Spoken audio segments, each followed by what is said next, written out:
जय श्री राम। सतीश ज्योतिर्विद में आपका स्वागत है। आज चर्चा का विषय रहेगा कि मेष लग्न की कुंडली में दशम भाव में स्थित बृहस्पति के क्या फल प्राप्त होंगे जातक को। देखिए, हम जानते हैं कि मेष लग्न की कुंडली में बृहस्पति जो है एक कारक ग्रह के रूप में होता है, क्योंकि ये भाग्येश होता है, त्रिकोण का स्वामी होता है, और इसलिए ये किसी भी केंद्रेश से या लग्नेश से युति करके राजयोग कारक स्थिति उत्पन्न कर सकता है। और दूसरा ये है क्योंकि ये लग्नेश का मित्र है, इन दोनों कारणों से इसको कारक या शुभ कारक ग्रह की श्रेणी में माना जाता है। अब यहाँ जो बृहस्पति की स्थिति है वो दशम भाव में है, और दशम भाव में जो बृहस्पति की स्थिति है ये अच्छी नहीं है। दो कारणों से ये अच्छी स्थिति नहीं है। नंबर एक तो ये कि ये शनि के घर में है, और शनि जो है बृहस्पति का शत्रु है, इसलिए यहाँ ये अच्छे फल प्रदान नहीं कर पाएगा। और दूसरी जो जबरदस्त कमी ये रहेगी कि यहाँ पे बृहस्पति अपनी नीच राशि में है, मकर राशि में है। तो मकर राशि में होने की वजह से इसका जो प्रभाव है, शक्ति है, वो बहुत कम हो जाएगी। और ये शक्ति कम होने की वजह से ये भाग्य से संबंधित फल भी अच्छे प्रदान नहीं करेगा, क्योंकि ये भाग्येश है। जब शक्ति कम हो जाएगी तो भाग्य से संबंधित फल ये अच्छे प्रदान नहीं करेगा। और इस जातक का ईश्वर पे भी विश्वास कम रहेगा, धर्म पे भी विश्वास कम रहेगा, धर्म का पालन भी ये ठीक से नहीं कर पाएगा। और दशम भाव से जो संबंधित फल हैं, क्योंकि वो पिता से संबंधित फल होते हैं, पिता का सहयोग या सरकार से संबंधित फल होते हैं, कर्म से संबंधित फल होते हैं, तो सरकार से भी इसको मान सम्मान, प्रतिष्ठा या कार्य में अच्छा सहयोग प्राप्त नहीं होगा, और पिता से भी अच्छा सहयोग प्राप्त नहीं हो पाएगा। जो थोड़ा बहुत अच्छा प्रभाव पड़ेगा नाम मात्र का, वो ये होगा क्योंकि ये भाग्येश होकर के केंद्र में गया है, दशम भाव में गया है।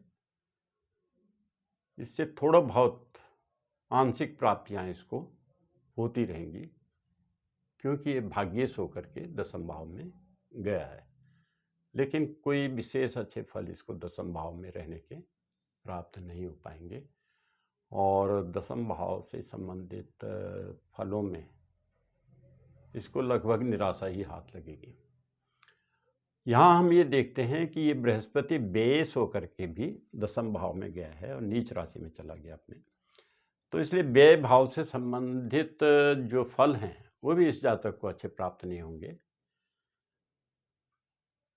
व्यय भाव से संबंधित जो फल होते हैं वो खर्चे से संबंधित होते हैं, और अपनी जन्मभूमि से बाहर के जो लोग होते हैं, जैसे विदेश वगैरह, तो जन्मभूमि से बाहर के लोगों से इसका तालमेल अच्छा नहीं रहेगा, वो तालमेल लाभप्रद नहीं रहेगा, और खर्च के संचालन में भी इसको बड़ी कठिनाइयाँ उत्पन्न होंगी। यहाँ इस बृहस्पति की जो पंचम पूर्ण दृष्टि है वो द्वितीय भाव में पड़ती है। द्वितीय भाव धन कुटुंब का होता है, और इसमें जो राशि है वो शुक्र की है। शुक्र बृहस्पति का शत्रु ही होता है, तो द्वितीय भाव के फल भी इस जातक को कोई विशेष अच्छे प्राप्त नहीं होंगे। ये मध्यम श्रेणी के फल इसको द्वितीय भाव के प्राप्त होंगे। कुटुंब का सहयोग मध्यम श्रेणी का प्राप्त होगा, और धन संग्रह भी ये मध्यम श्रेणी का ही कर पाएगा। अब इस बृहस्पति की जो सप्तम दृष्टि है वो चतुर्थ भाव में पड़ रही है, और चतुर्थ भाव में जो राशि है वो चंद्रमा की राशि है, यानी कि बृहस्पति के मित्र की राशि है। और दूसरी बात ये है कि ये जो कर्क राशि है चतुर्थ भाव में, ये बृहस्पति की उच्च राशि है, तो इसलिए बृहस्पति की दृष्टि, भाग्येश होकर के बृहस्पति की दृष्टि अपनी उच्च राशि में पड़ेगी चतुर्थ भाव में, तो चतुर्थ भाव के समस्त फल ऐसा बृहस्पति अच्छे प्रदान करेगा। चतुर्थ भाव के जो फल होते हैं वो मातृभूमि से संबंधित होते हैं, माता से संबंधित होते हैं, भूमि मकान से संबंधित होते हैं, वाहन से संबंधित होते हैं, और घर में जो व्यक्ति को सुकून या चैन मिलता है अपने घर में, वो इसको प्राप्त होगा। उसमें थोड़ा बहुत आंशिक जो त्रुटि होगी वो इस वजह से होगी क्योंकि ये बृहस्पति जो है बेईसवी है, लेकिन कुल मिलाकर के इसको चतुर्थ भाव के अच्छे फल प्राप्त होंगे। यहाँ से इस बृहस्पति की जो नवम दृष्टि है वो शत्रु भाव में पड़ रही है, तो शत्रु भाव के फल ये बृहस्पति अच्छे प्रदान करेगा, क्योंकि बृहस्पति को शत्रुनाशक भी कहा जाता है, तो ये शत्रुओं पे इसका प्रभाव अच्छा रहेगा और झगड़े झंझटों के मामलों को ये आसानी से सुलटा लेगा। धन्यवाद।